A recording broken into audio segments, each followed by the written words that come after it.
Hello दोस्तों, आपका RS classes Bandikui में स्वागत है। आज दोस्तों हम कक्षा 10 की विषय विज्ञान अध्याय 2 अम्ल क्षार एवं लवण पढ़ेंगे। इसका दोस्तों हमने पाठ पहला हमने हमारे अपने चैनल आरएस क्लासेज बांदीकुई पर अपलोड कर दिया है, तो आप इसको देखने से पहले उसको ज़रूर देखें, क्योंकि उससे रिलेटिव यही है, तो उसको वो समझ आ जाएगा दोस्तों, तो ये भी समझ आ जाएगा। तो हमने दोस्तों पहले भाग में अम्ल क्षार और लवण क्या होते हैं हमने देख लिया है दोस्तों। उसमें हमने अवधारणाएं देख ली, ब्रांस्टेड लोरी की अवधारणा, आर्रेनियस की अवधारणा, लुईस की अवधारणा हमने पढ़ ली है। अब इसके बाद में दोस्तों हमारा अगला क्वेश्चन है कि अम्ल क्षार एवं लवणों का दैनिक जीवन में उपयोग क्या क्या है। तो दोस्तों हम सबसे पहले लिखेंगे अम्ल के उपयोग। अम्ल अम्ल का उपयोग अम्ल का उपयोग हमारे दैनिक जीवन में अम्ल का उपयोग क्या है दोस्तों। इसमें लिखेंगे दोस्तों हम पेड़ पौधों से पेड़ पौधों से पेड़ पौधों से पेड़ पौधों से प्राप्त अम्ल पेड़ पौधों से प्राप्त का अम्ल कार्बोनिक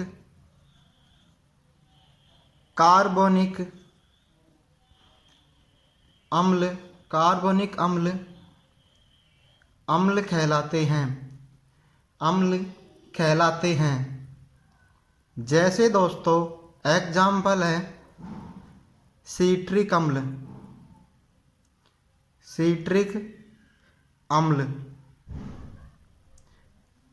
सीट्रिक अम्ल यह दोस्तों नींबू में मिलता है।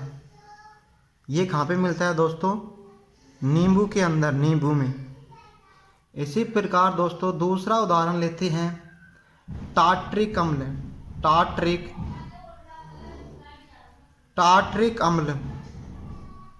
टार्ट्रिक अम्ल दोस्तों इमली में मिलता है। इसके बाद में दोस्तों तीसरा उदाहरण लेते हैं दोस्तों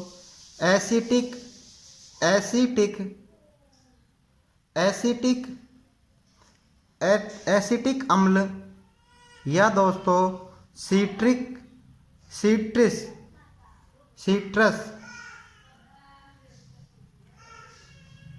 सिट्रस लैक्टिक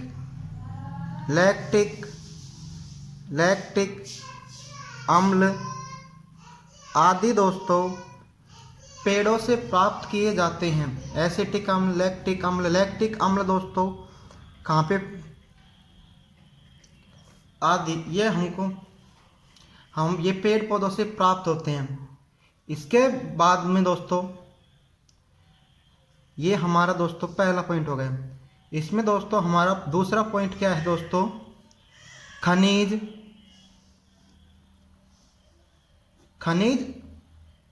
खनिज अम्ल विभिन्न उद्योगों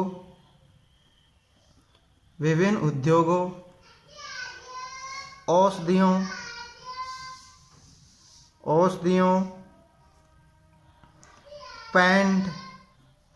पेंट एवं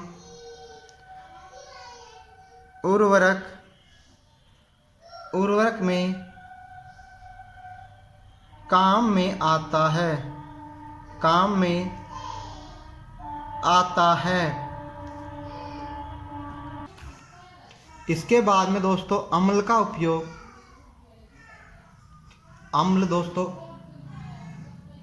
H2SO4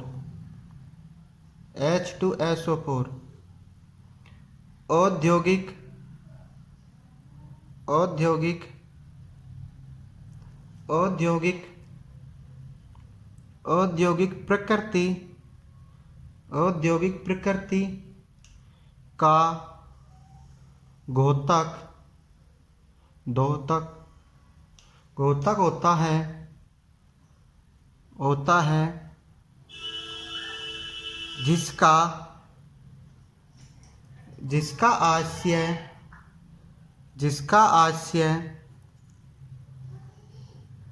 H2SO4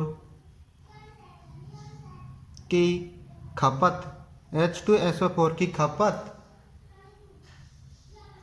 में माना जाता है। इसके बाद में अगला पॉइंट है दोस्तों अम्ल के उपयोग में CH3COOH। दोस्तों इसका उपयोग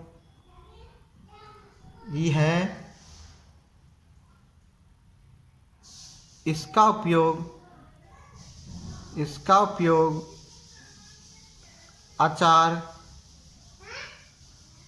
सुरक्षित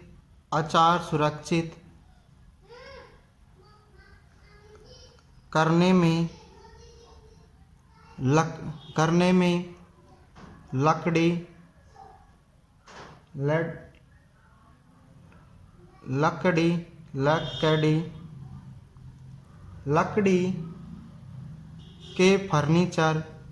लकड़ी के फर्नीचर को साफ करने में किया जाता है।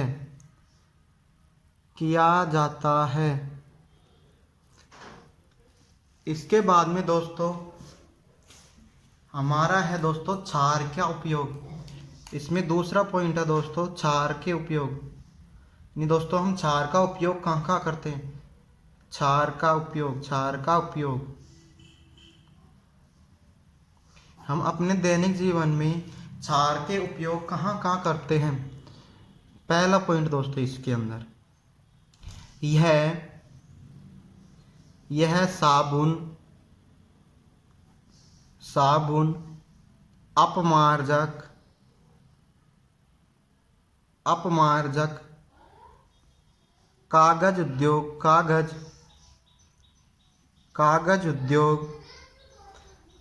उद्योग एवं वस्त्र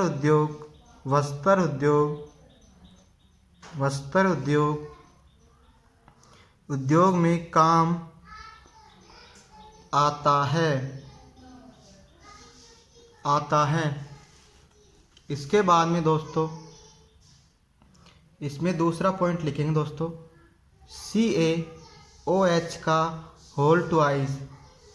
इसका नाम है दोस्तों कैल्शियम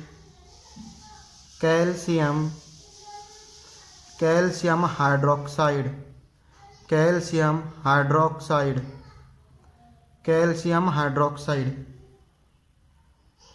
इसका उपयोग दोस्तों कैल्शियम हाइड्रोक्साइड इसका उपयोग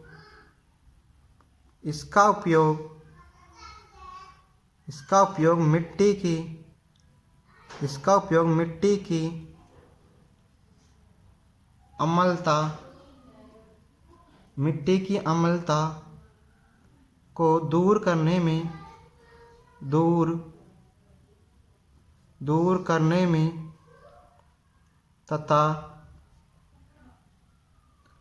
चूने का पानी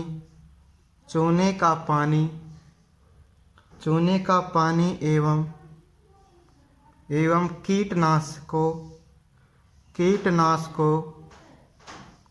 कीटनाशकों का कार्य करता है। यानी दोस्तों इसका उपयोग कीटनाशक के रूप में भी किया जाता है। इसके बाद में दोस्तों अगला पॉइंट है इसमें तीसरा पॉइंट है दोस्तों क्षार का उपयोग में MgOH का होल ट्वाइस। मैग्नीशियम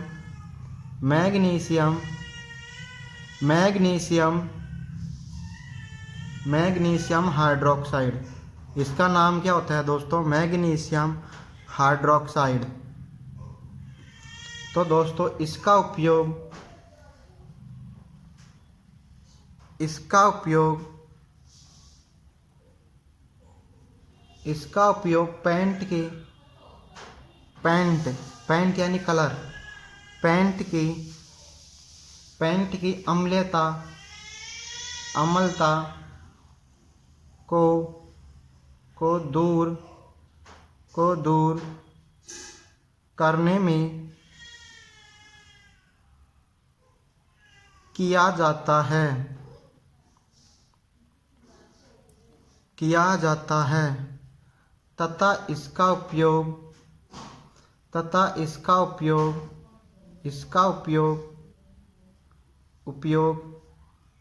पेट की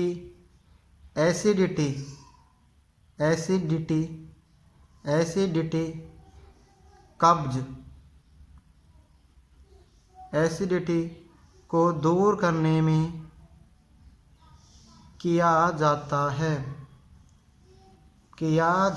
है। इसके बाद में दोस्तों हमारा तीसरा लवण के दैनिक उपयोग। लवण के उपयोग देखेंगे। लवण के उपयोग दैनिक जीवन में क्या क्या है। हम लवण को कहाँ कहाँ काम में लेते हैं। लवण पहला है दोस्तों कैल्शियम CaCO3, कैल्शियम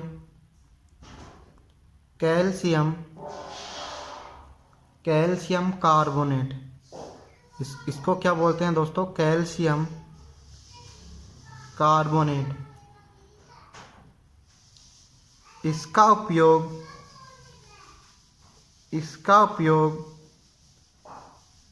संगमरमर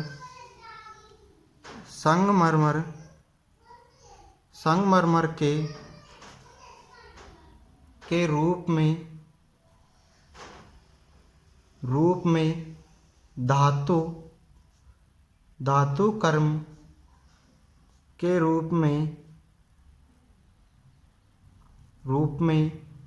कर्म के रूप में लोहे के सीमेंट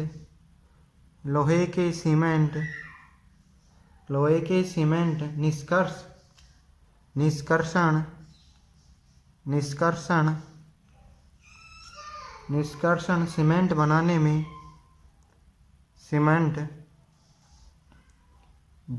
में किया जाता है।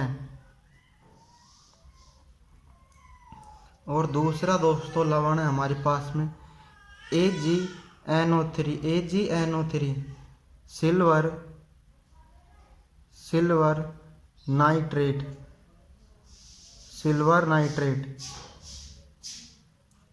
इसका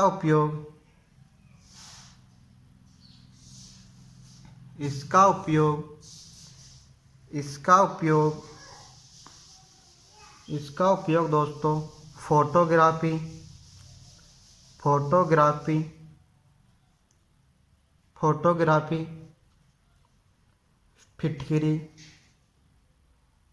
फिटकरी जल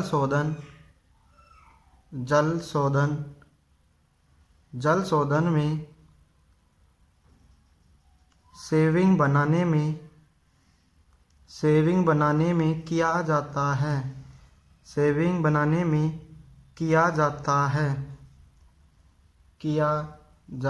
है।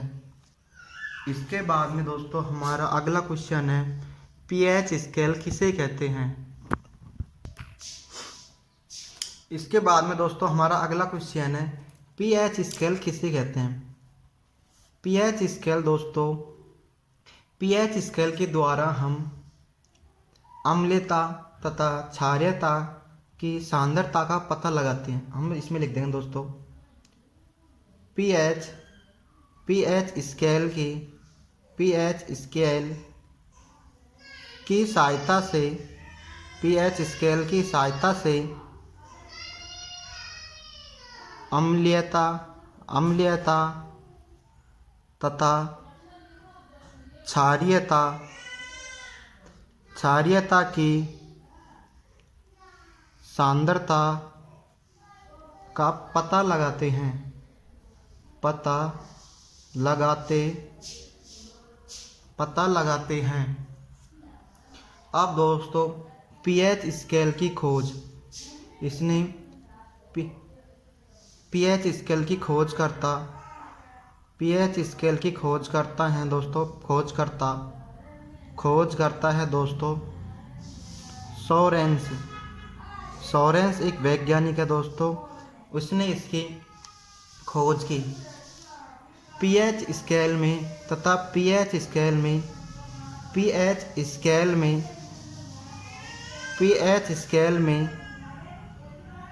पी का अर्थ पूषांश होता है, अर्थात पूषांश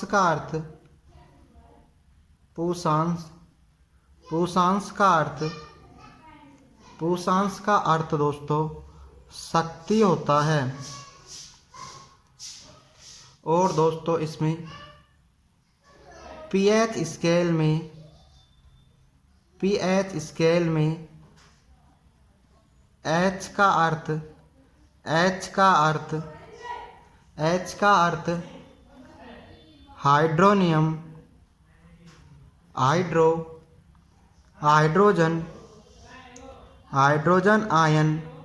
हाइड्रोजन आयन की सांद्रता है। इसमें दोस्तों हम इसको लिखेंगे pH बरोबर minus log 10 bracket H plus ion. तो दोस्तों ये H प्लस है, ये दोस्तों हाइड्रोजन आयन है, हाइड्रोजन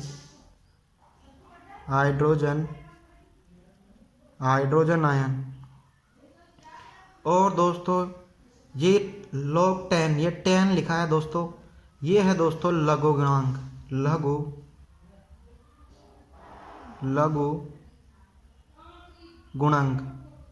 गुणांक। और ये दोस्तों यहाँ पे ब्रैकेट के अंदर सांद्रता लिखते हैं। सांद्रता किसकी दोस्तों? हाइड्रोजन आयन की। और ये दोस्तों माइनस का चिन्ह ऋणात्मक होता है, यह क्या है दोस्तों? माइनस का अर्थ है दोस्तों ऋणात्मक। अब दोस्तों हम इसका पीएच स्केल का अर्थ देखते हैं। पीएच का अर्थ क्या है दोस्तों? हाइड्रोजन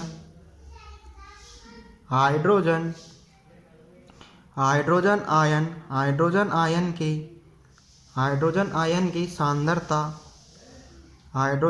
की सांद्रता का ऋणात्मक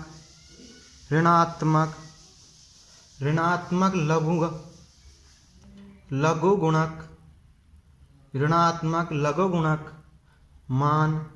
गुणक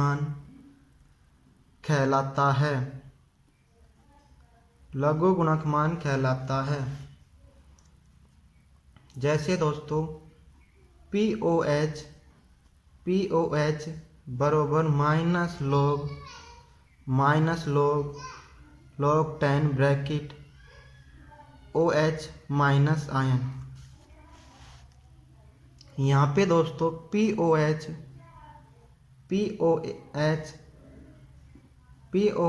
का अर्थ है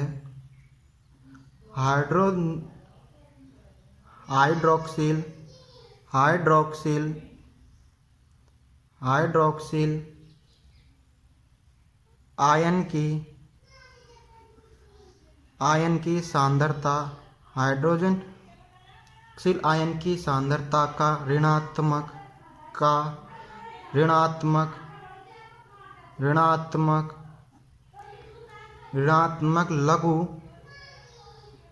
लघु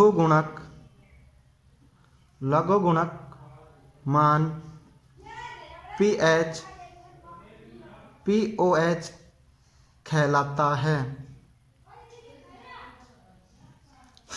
इसके बाद में दोस्तों हम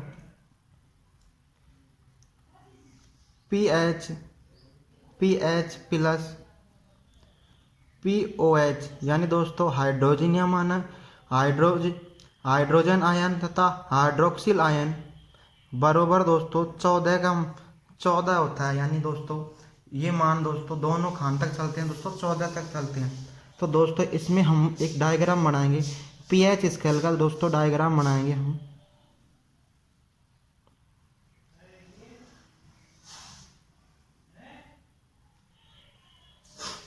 इसमें दोस्तों यहाँ से 1 2 3 4 5 6 7 8 9 10 11 12 13 14 तक गिनती होती है। और दोस्तों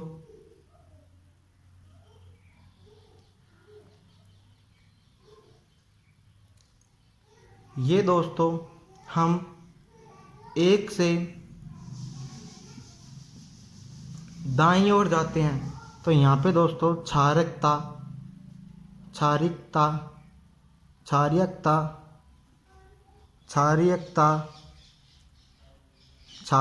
ज़्यादा होती है दोस्तों, यहाँ पे ज़्यादा होती है। और दोस्तों यहाँ पे क्षारीयता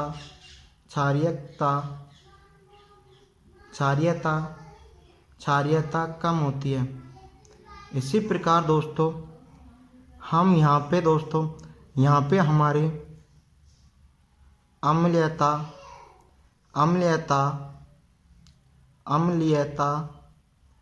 कम तथा यहाँ पे अम्लीयता ज़्यादा होती है।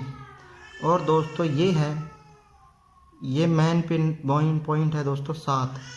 ये दोस्तों उदासीन पॉइंट है, ये हमारा उदासीन पॉइंट है। यानी दोस्तों 7 से कम तो अम्लीय, 7 से कम तो पीएच अम्लीय होता है, और 7 से अधिक पीएच क्षारीय होता है तथा पीएच 7 उदासीन होता है।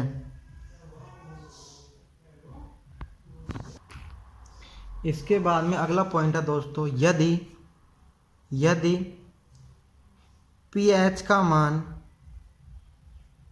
7 से कम है तो यहाँ पे दोस्तों H प्लस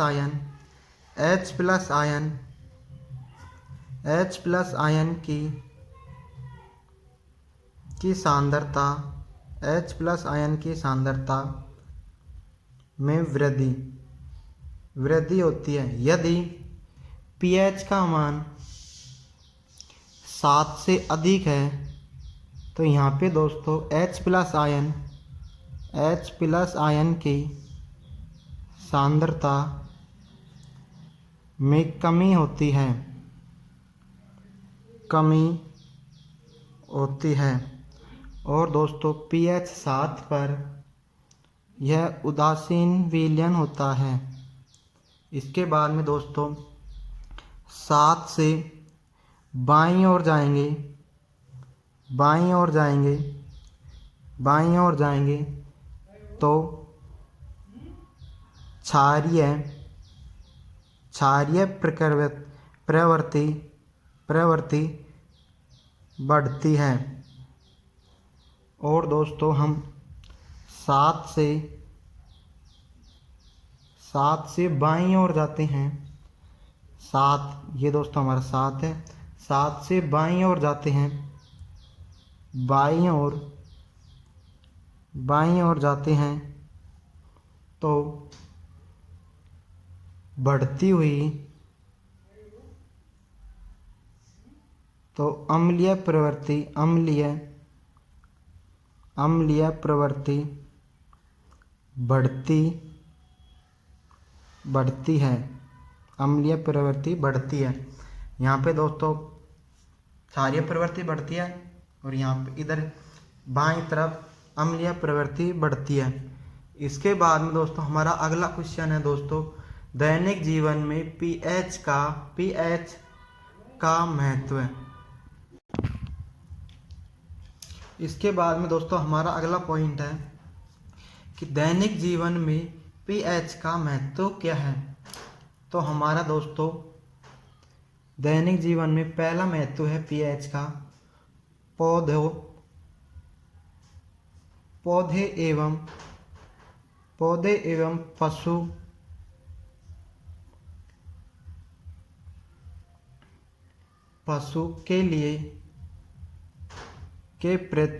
पशु के प्रति पीएच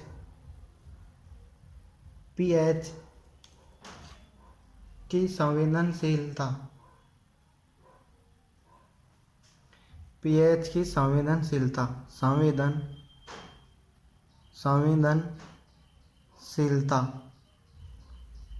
इसमें लिखेंगे दोस्तों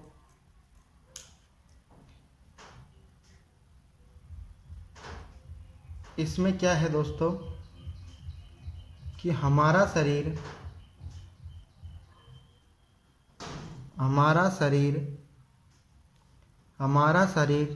7.0 से 7.8 पीएच परास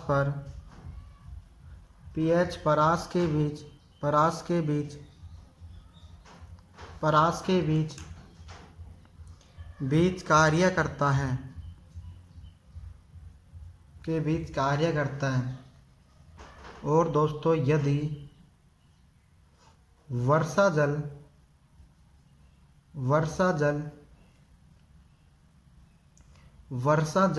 की पीएच का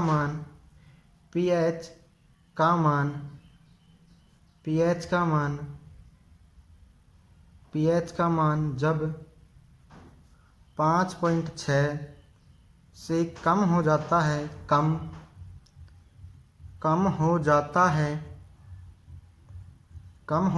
है तो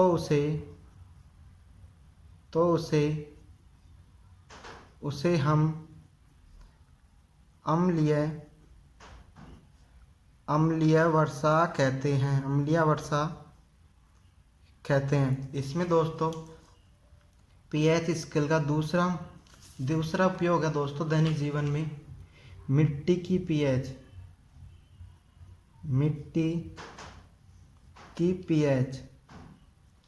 की अच्छी उपज के लिए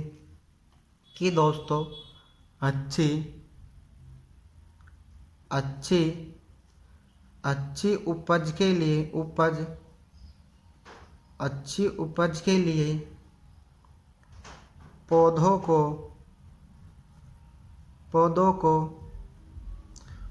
को एक विशिष्ट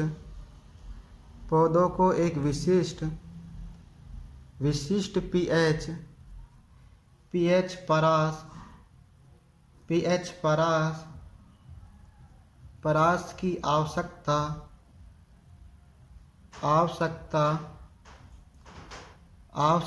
होती है। यदि किसी स्थान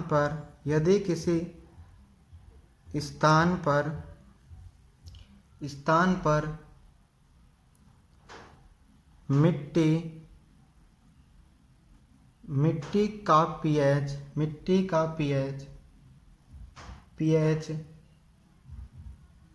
कम या अधिक हो तो किसान उसमें आवश्यकता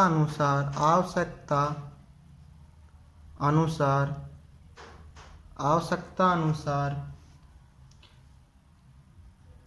अम्लीय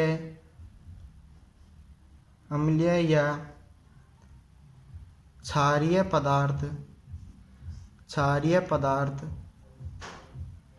क्षारीय पदार्थ मिलाते हैं, क्षारीय पदार्थ मिलाते हैं। इसके बाद दोस्तों हमारा पीएच का तीसरा उपयोग दोस्तों हमारे हमारे हमारे पाचन तंत्र में हमारे पाचन तंत्र में हमारे पाचन तंत्र में हमारे पाचन तंत्र का पीएच हमारे पाचन तंत्र का पीएच हमारे पाचन तंत्र का पीएच हमारे पाचन तंत्र का पीएच क्या है दोस्तों? हमारे पाचन तंत्र का पीएच होता है दोस्तों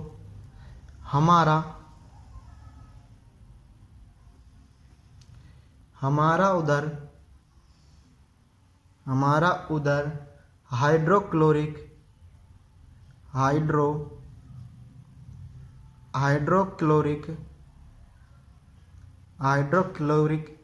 HCl यानी HCl अम्ल HCl अम्ल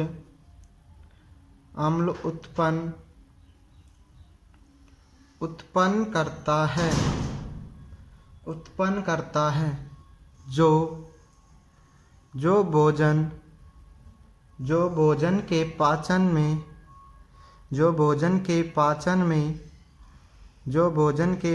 में सहायता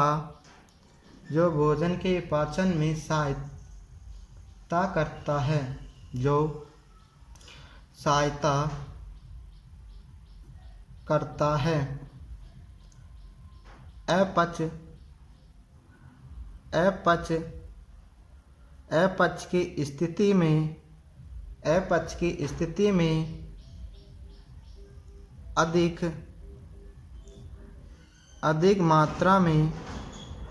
अपच की स्थिति में अधिक मात्रा में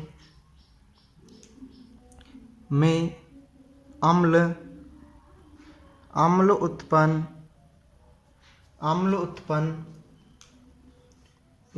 करता है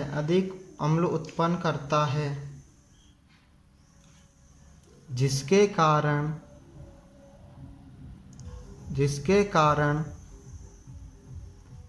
कारण उदर में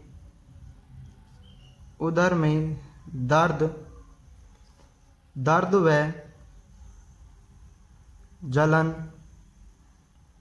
जलन का अनुभव होता है। इस दर्द से मुक्त होने के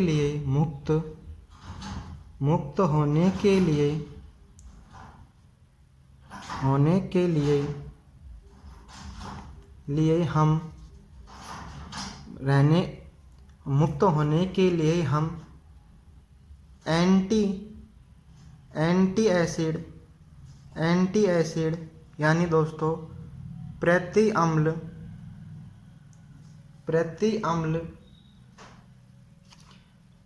अम्ल जैसे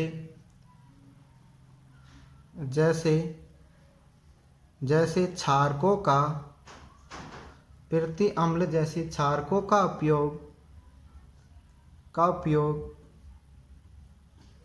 उपयोग करते हैं जो अम्ल की अधिक मात्रा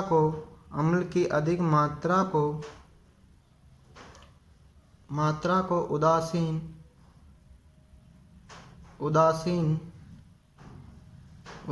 करता है।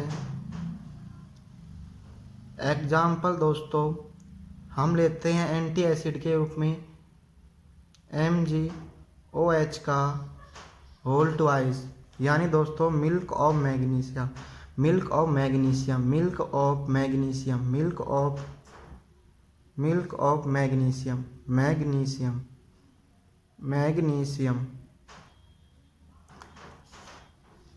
इसके बाद में दोस्तों हमारा चौथा पॉइंट है दोस्तों इसमें कि हम दोस्तों इसका उपयोग कहाँ पे करते हैं।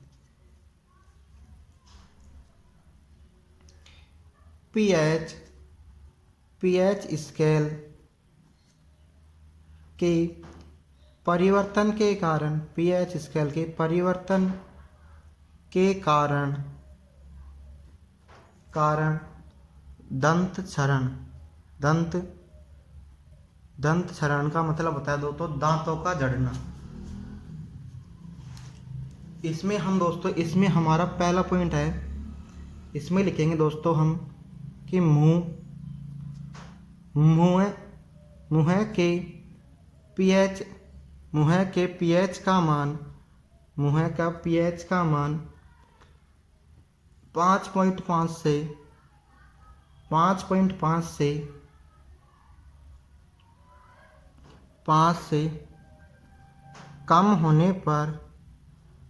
होने पर दांतों का क्षय प्रारंभ हो जाता है।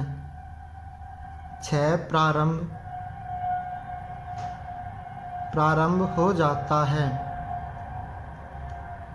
हो जाता है। अब दोस्तों इसमें दूसरा पॉइंट लिखेंगे,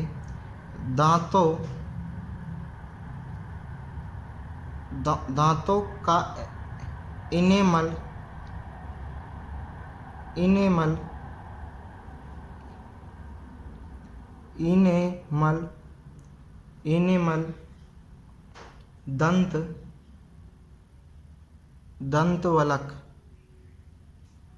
दंतवलक कैल्शियम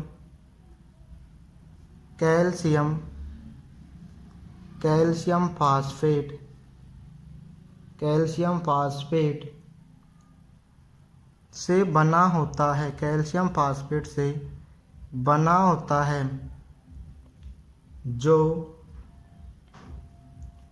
जो शरीर का सबसे बड़ा सबसे कठोर पदार्थ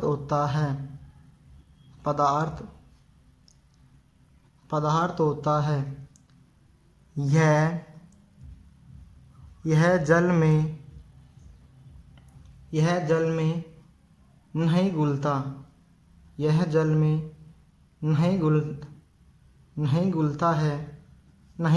है, लेकिन मुंह के पीएच का मान 5.5 से कम होने पर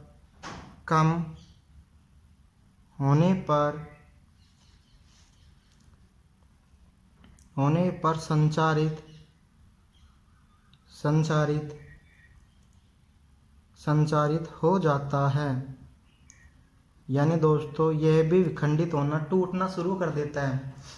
तो दोस्तों इसके अंदर तीसरा पॉइंट लिखेंगे कि क्षारकीय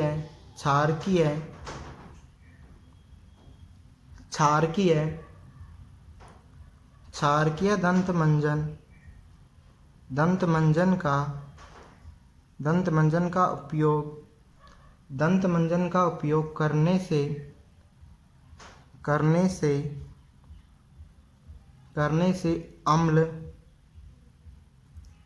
अम्ल की आधिक्य मात्रा को कम किया जा सकता है, या उदासीन किया जा सकता है। इसके बाद में इसमें चौथा पॉइंट है दोस्तों, भोजन के भोजन के भोजन के भोजन के कुछ भोजन के कुछ छोटे टुकड़े छोटे टुकड़े छोटे टुकड़े दांतों में छोटे टुकड़े दांतों में शेष रह जाते हैं। दांतों में शेष रह जाते हैं, जिसके कारण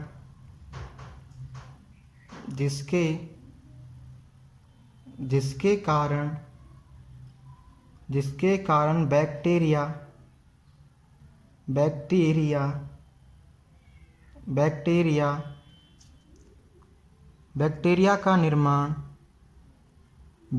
का निर्माण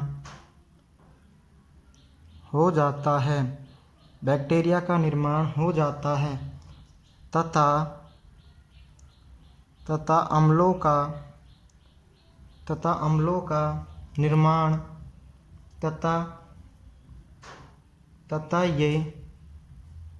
तथा ये लगातार अम्लों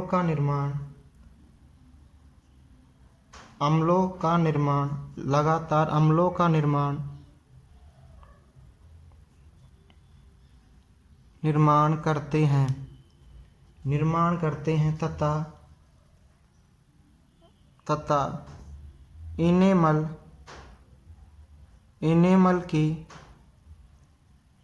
परत को कमजोर करता है। इनेमल की परत को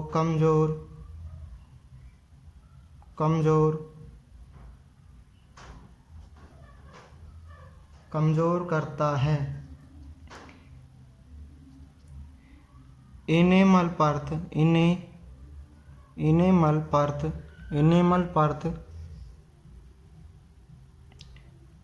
परत पर पीले रंग की परत का निर्माण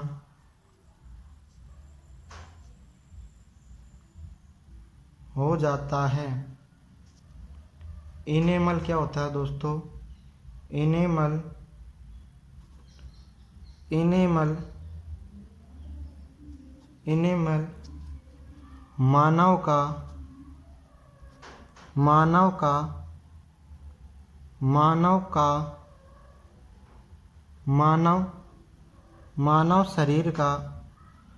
मानव शरीर का सबसे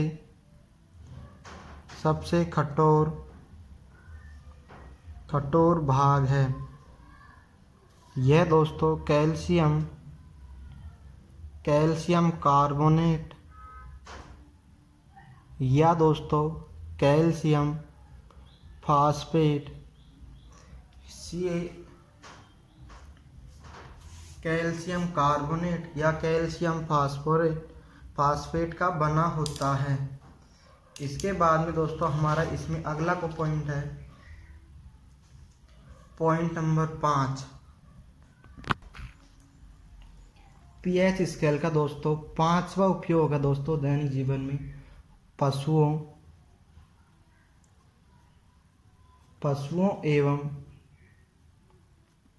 एवं पौधों द्वारा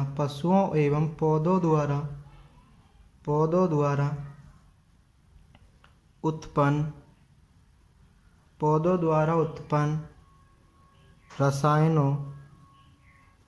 रसायनों से आत्मरक्षा। तो इसमें दोस्तों हम पहला पॉइंट देखेंगे। इसमें दोस्तों पहला पॉइंट है हमारा कि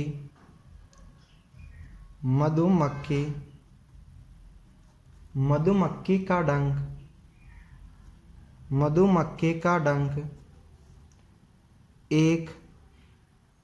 एक अम्ल छोड़ता है। एक अम्ल छोड़ता है जिसके कारण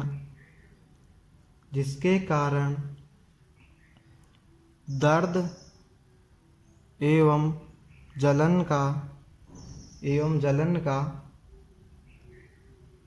का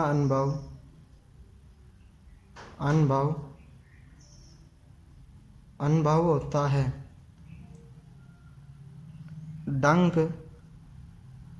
डंक मारे गए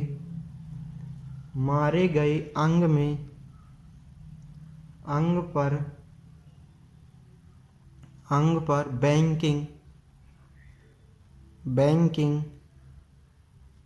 बेकिंग सोडा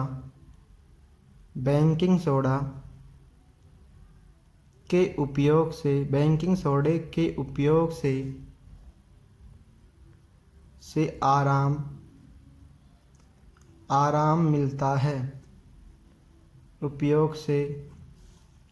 आराम मिलता है।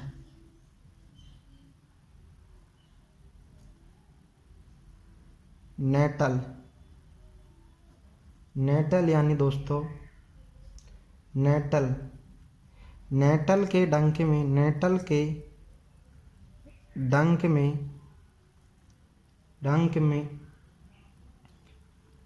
के डंक वाले बाल मेसेनोइक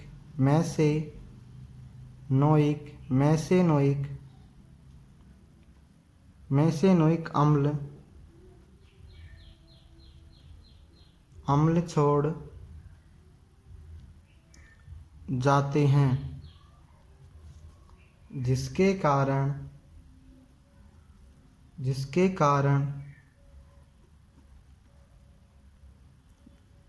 कारण जलन वाले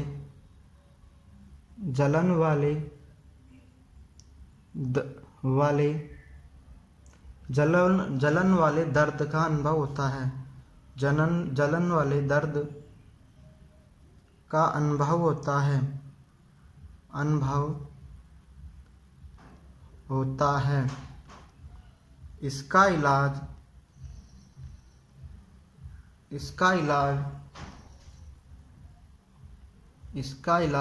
डंक वाले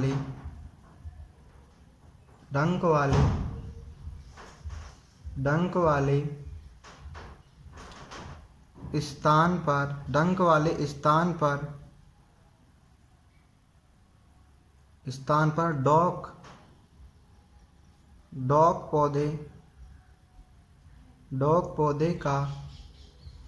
पौधे की पत्ती रगड़कर किया जाता है।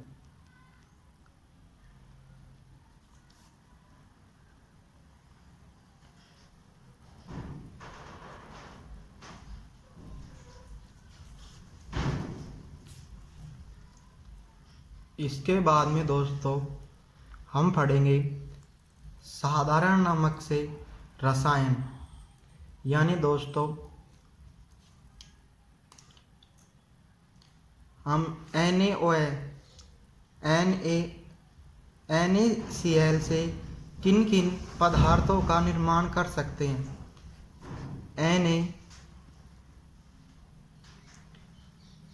हमारा क्वेश्चन है दोस्तों, साधारण नमक से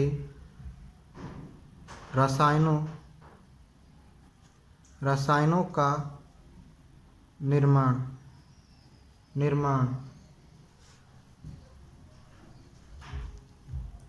अब दोस्तों इसका पहला उदाहरण है दोस्तों,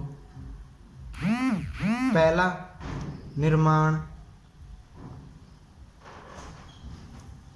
कैसे करते हैं। इसमें दोस्तों हमारा पहला उदाहरण है सोडियम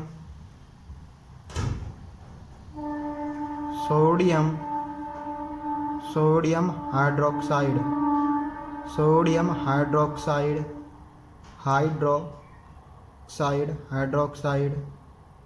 सोडियम हाइड्रोक्साइड यानी दोस्तों NaOH। इसका निर्माण कैसे होता है दोस्तों, साधारण नमक का सूत्र होता है दोस्तों NaCl। साधारण नमक का सूत्र होता है दोस्तों NaCl। NaCl के रसायनों का निर्माण कैसे करता है ये दोस्तों? इसमें दोस्तों हम लिखेंगे सोडियम क्लोराइड, सोडियम क्लोराइड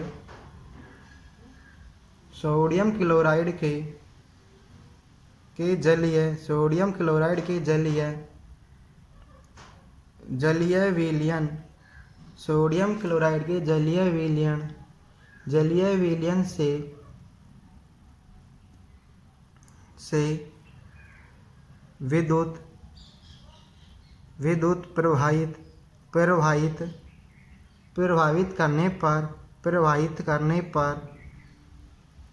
करने पर यह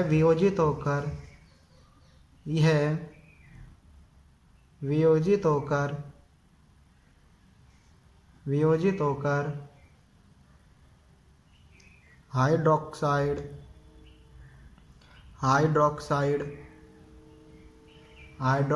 उत्पन्न करता है।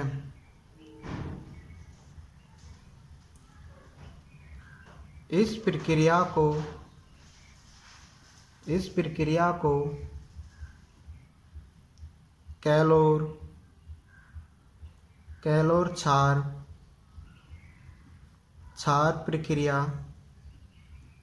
प्रक्रिया कहते हैं। इसकी रिएक्शन होगी दोस्तों NaCl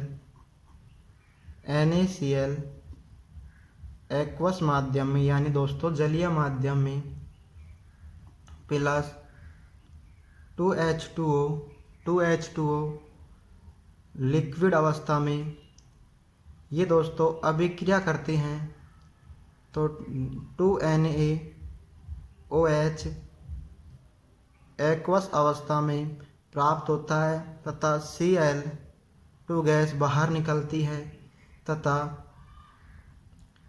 H2 गैस बाहर निकलती है।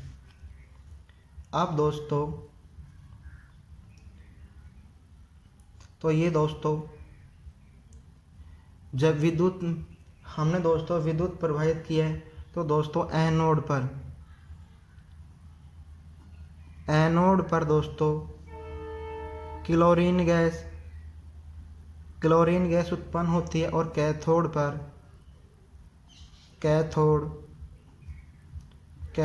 पर हाइड्रोजन गैस उत्पन्न होती है और कैथोड के पास NaOH विलयन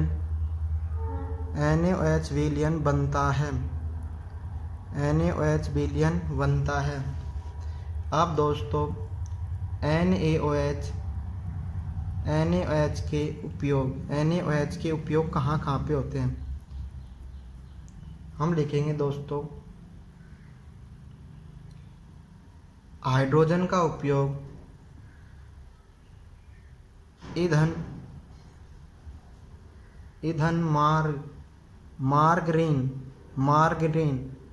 मार्गरीन में किया जाता है। Cl2 का उपयोग जल की स्वच्छता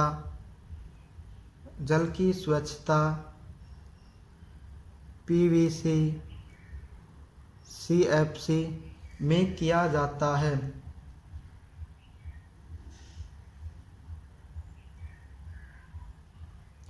और दोस्तों HCl का उपयोग NaCl का उपयोग NaOH का उपयोग NaOH का उपयोग धातुओं से ग्रीज हटाने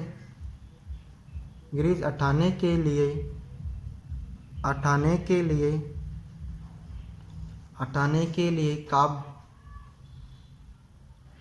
हटाने के लिए साबुन,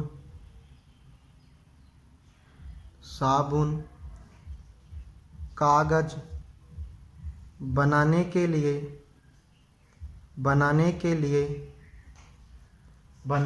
लिए तथा इसके बाद में चौथा उपयोग है Cl2 NaOH दोनों का मिक्स में उपयोग दोस्तों विरंजक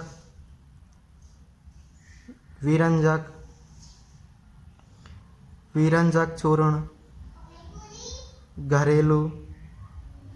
घरेलू विरंजन या वस्त्र उद्योग में किया जाता है।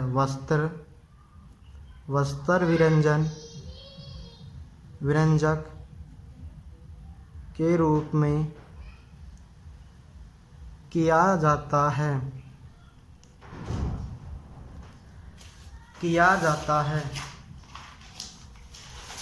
इसके बाद में दोस्तों NaCl का उपयोग विरंजक चूर्ण, दूसरा है दोस्तों विरंजक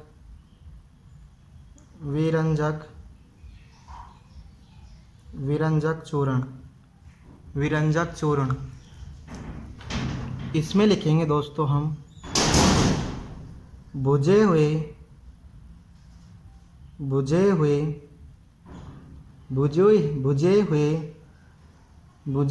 चूने CaOH का होल ट्वाइस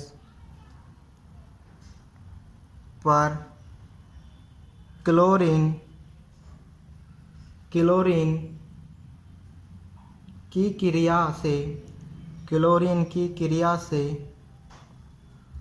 से विरंजक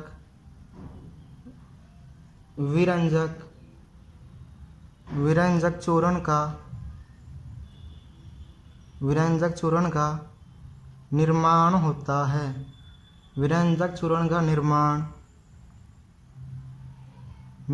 होता है। जैसे दोस्तों इसकी अभिक्रिया होती है दोस्तों CaOH का होल ट्वाइस Cl2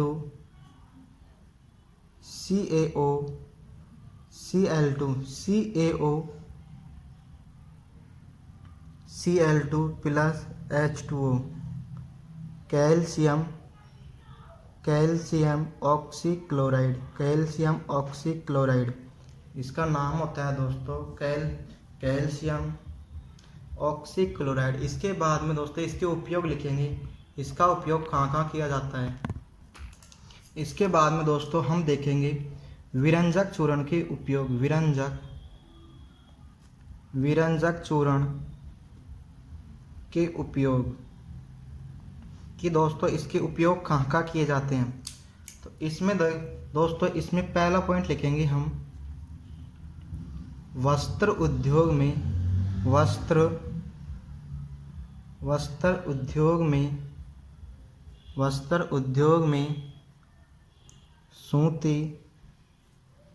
सूती व लिनेन के विरंजन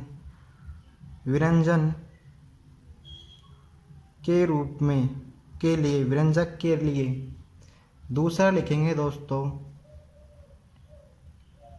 कागज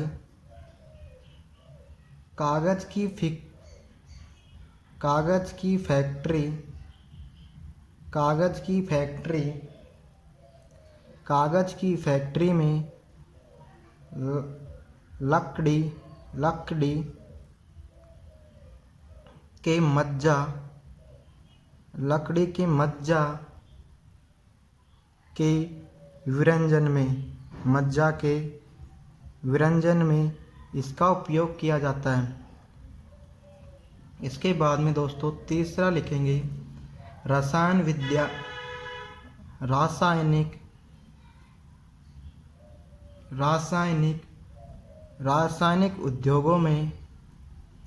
रासायनिक उद्योगों में एक अपचायक के रूप में, एक अपचायक के रूप में। इसके बाद में इसमें चौथा पॉइंट लिखेंगे दोस्तों,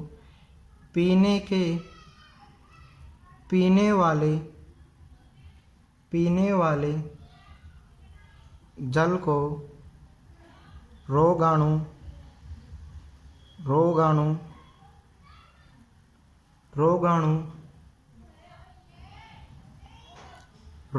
या जीवाणु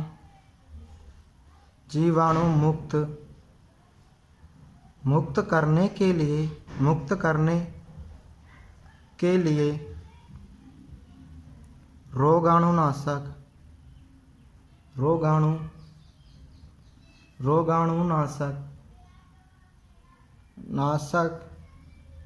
के रूप में किया जाता है। इसके बाद में दोस्तों अगला है दोस्तों बेकिंग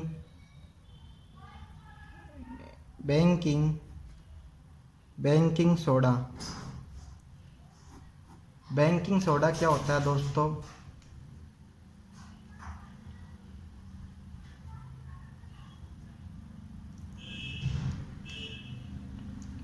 बेकिंग सोडा जब हम NaCl plus H2O plus CO2 plus NH3 की अभिक्रिया करवाते हैं तो NH4Cl प्लस NaHCO3 बेकिंग सोडे का निर्माण होता है। बेकिंग सोडा का निर्माण होता है। यह एक दुर्बल असंचारक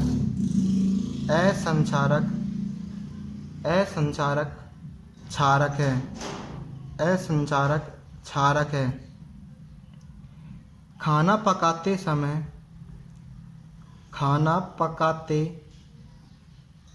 पकाते समय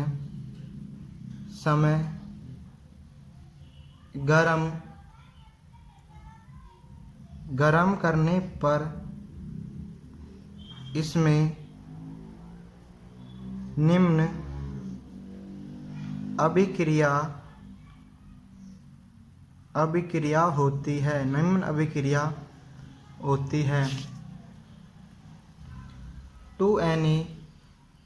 NaHCO3 ताप दे दिया दोस्तों तो ये टूट जाएगा दोस्तों। Na2CO3 plus H2O plus CO2। अब दोस्तों इसमें लिखेंगे हम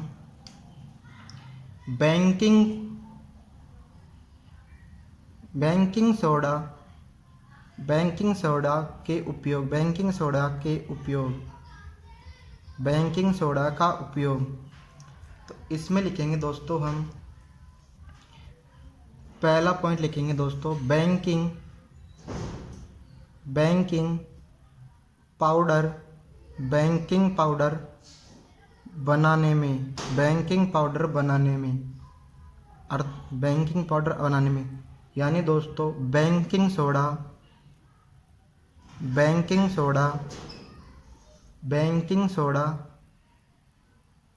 सोडा प्लस टार्ट्रिक अम्ल मिलकर बेकिंग पाउडर का निर्माण करते हैं। और दोस्तों इस अभिक्रिया से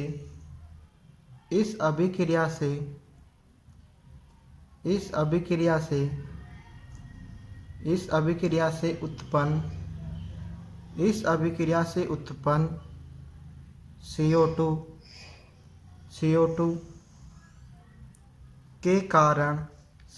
के कारण पाव रोटी या केक केक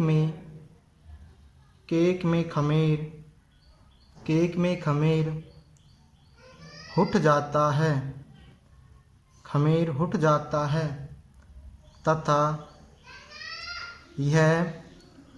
यह मुलायम तथा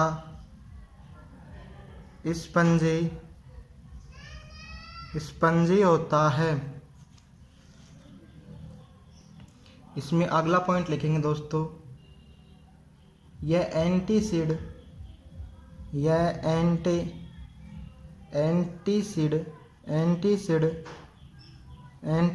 का एक संघटक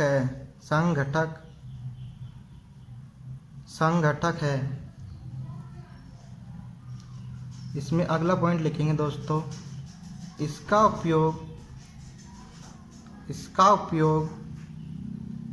उपयोग सोडा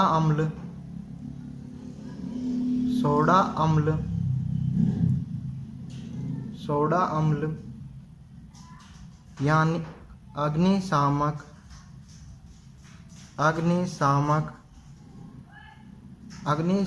में भी किया जाता है। इसके बाद में दोस्तों हमारा चौथा पॉइंट है, धोने का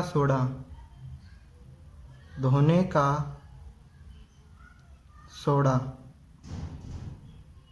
इसका सूत्र होता है दोस्तों Na2CO3.10H2O। इसको हम कैसे प्राप्त करते हैं दोस्तों, सोडियम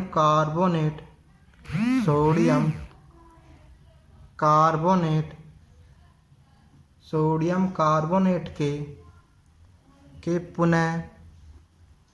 पुनः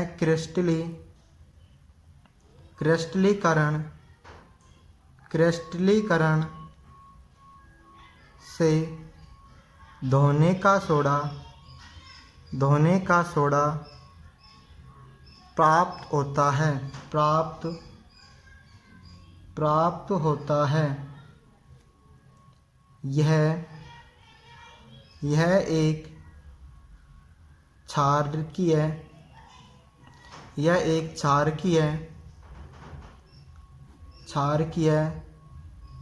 लवण है।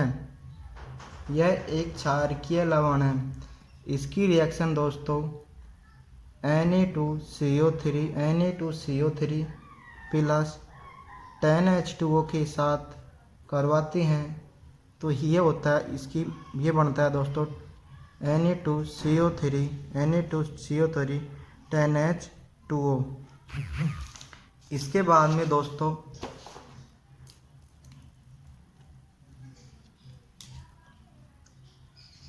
धोने के सोडे का उपयोग देखेंगे। धोने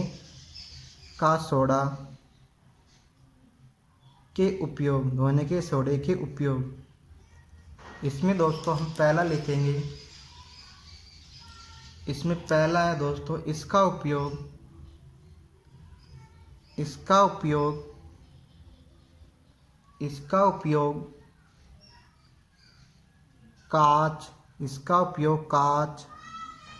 कांच, साबुन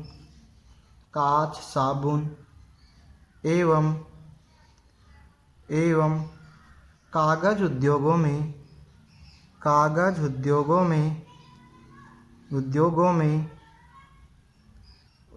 में होता है।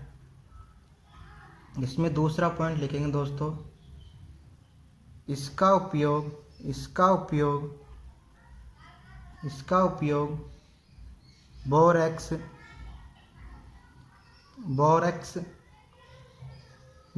के उत्पादन में किया जाता है।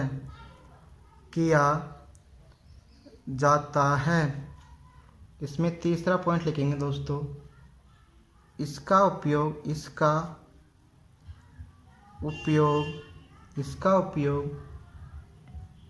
घरों में साफ सफाई, घरों में साफ सफाई, घरों में साफ सफाई के लिए होता है, के लिए होता है। इसमें दोस्तों चौथा पॉइंट है जल की स्थायी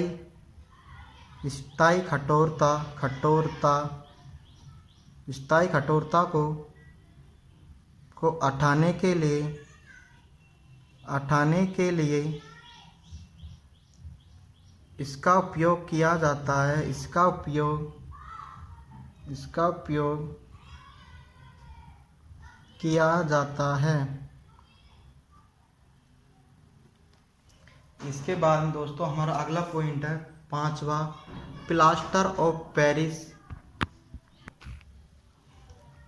इसके बाद में दोस्तों पांचवा पॉइंट है हमारा plaster of Paris, plaster of Paris,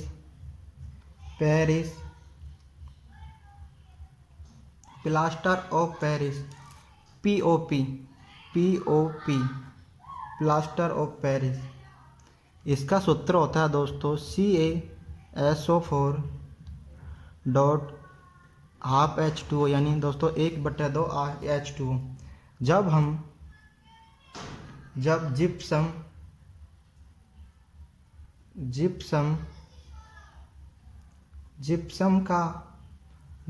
को 373 केल्विन पर गर्म किया जाता है,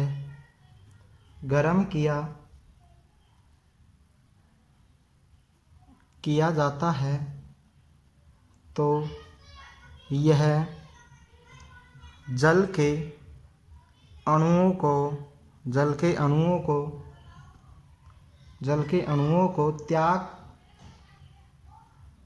को त्याग कर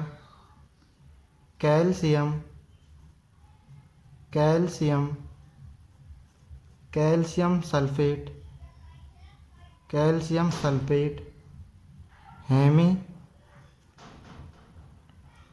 हेमीहाइड्रेट,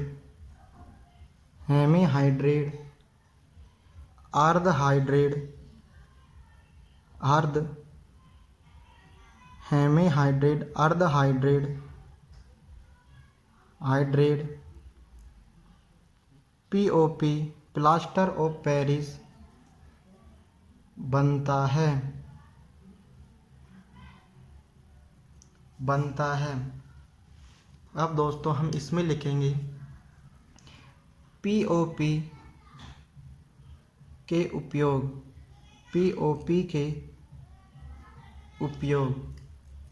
तो इसमें लिखेंगे दोस्तों पहला पॉइंट POP का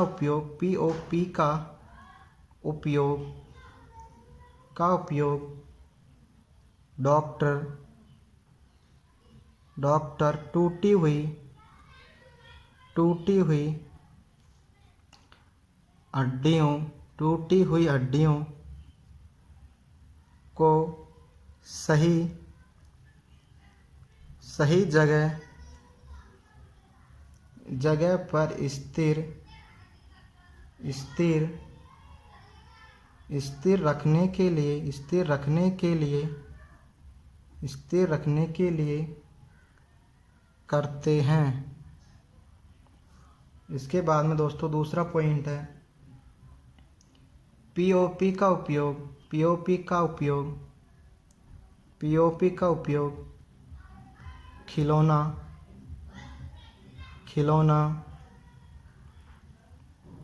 खिलौना सजावट के सामान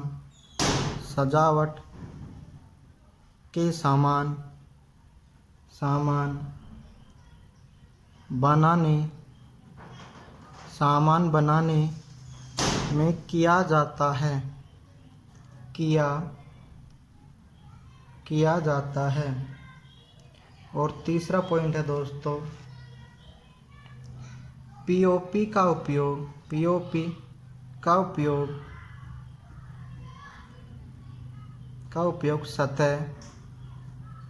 सतह को चिकना बनाने के लिए किया जाता है। बनाने के लिए किया जाता है। इसके बाद में दोस्तों हमारा अगला क्वेश्चन है दोस्तों, क्रिस्टलन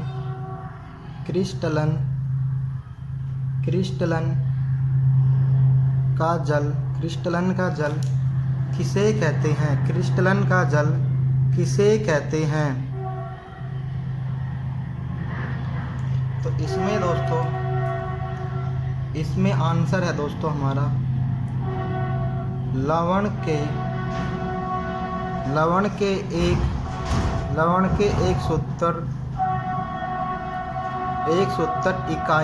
170 इकाई में जल के निश्चित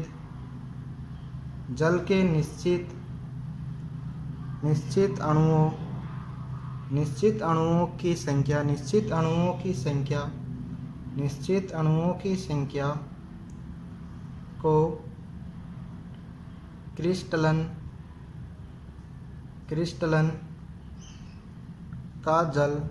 का जल कहते हैं। उदाहरण के लिए दोस्तों, CuSO4 और 5 जल के अणु में क्रिस्टलन के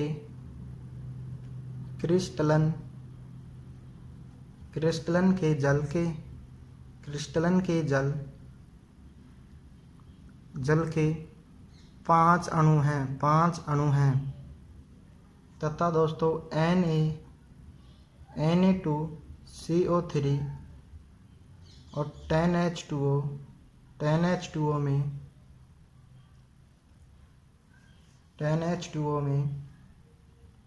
क्रिस्टलन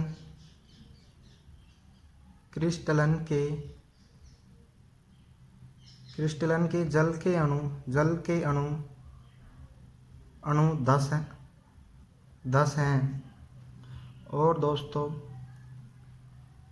CaSO4 2H2O ये दोस्तों डॉट है, 5H2O CaSO4 का डॉट 10H2O CaSO4 2H2O में क्रिस्टलन